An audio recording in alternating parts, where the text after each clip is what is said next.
ఈరోజు ఇన్స్టెంట్గా ఒక బ్రేక్ఫాస్ట్ రెసిపీని తయారు చేస్తున్నాను. ఈ రెసిపీ చేయడానికి ఈజీగా, రుచిలో టేస్టీగా ఉంటుంది. ఇది ఎలా తయారు చేయాలో ఇప్పుడు చూద్దాం.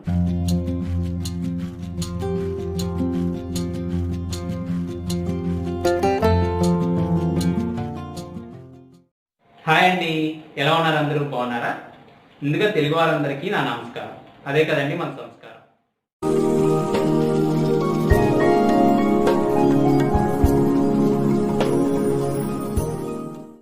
ముందుగా అరకప్పు సన్నగా తరిగిన క్యాబేజీ ముక్కలను తీసుకొని ఇందులోకి వాటర్ని యాడ్ చేసి 10 నుంచి 15 నిమిషాల పాటు పక్కన పెట్టుకోవాలి. ఇప్పుడు ఒక మిక్సింగ్ బౌల్లో 3 గుడ్లని కొట్టి యాడ్ చేసుకోవాలి. ఈ గుడ్లని విస్కర్తో బాగా విస్క్ చేసి ఇప్పుడు ఇందులోకి 1 కప్పు గోరువెచ్చని పాలని యాడ్ చేయాలి.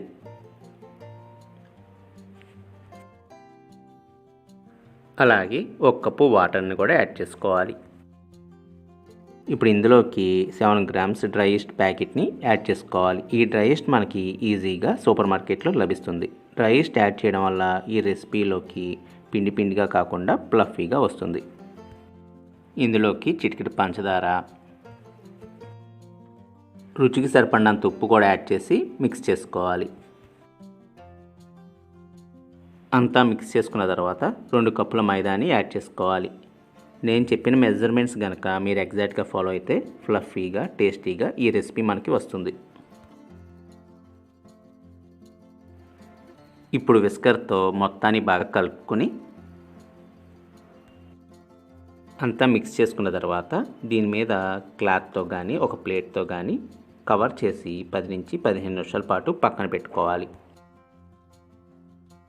మనం ఇందులోకి డ్రై ఈస్ట్ యాడ్ చేసాం కాబట్టి 10 నుంచి 15 నిమిషాలు ఇలా కవర్ చేసుకోవాలి. 15 నిమిషాల తర్వాత ఇందులోకి 1 కప్పు బంగాళదుంప తురుము, సన్నగా తరిగిన కొత్తిమీర 1 కప్పు క్యారెట్ తురుముని యాడ్ చేయాలి. ఇప్పుడు ఇందులోకి మనం ముందుగా 15 నిమిషాల పాటు నీళ్ళలో నానబెట్టుకున్న సన్నగా తరిగిన క్యాబేజీ ముక్కలను కూడా యాడ్ చేసుకోవాలి. ఫైనల్గా ఈ బ్యాటర్ మొత్తాన్ని బాగా మిక్స్ చేసుకుని స్టవ్ వెలిగించి ఒక కడాయి తీసుకుని ఆయిల్ని ఎక్కువగా యాడ్ చేసుకోవాలి. మొత్తాన్ని స్ప్రెడ్ చేయాలి ఈవెన్గా. ఆయిల్ అంతా ఇలా ఈవెన్గా స్ప్రెడ్ అయిన తర్వాత మనం తయారు చేసుకున్న బ్యాటర్ని దెబ్బరొట్టులాగా లావుగా మందంగా యాడ్ చేసుకోవాలి. సన్నటి సెగ మీద దీన్ని ఆయిల్లో 2 నుంచి 3 నిమిషాల పాటు బాగా వేగనివ్వాలి. కింద బాగా వేగిన తర్వాత రెండో పక్కకి తిప్పుకోవాలి. అంతేనండి, ఇన్స్టెంట్ బ్రేక్ఫాస్ట్ రెసిపీ రెడీ అయినట్లే.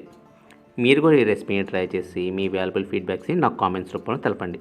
అలాగే వీడియో నచ్చినట్టయితే లైక్, షేర్ మరియు సబ్స్క్రైబ్ కూడా చేసుకోండి.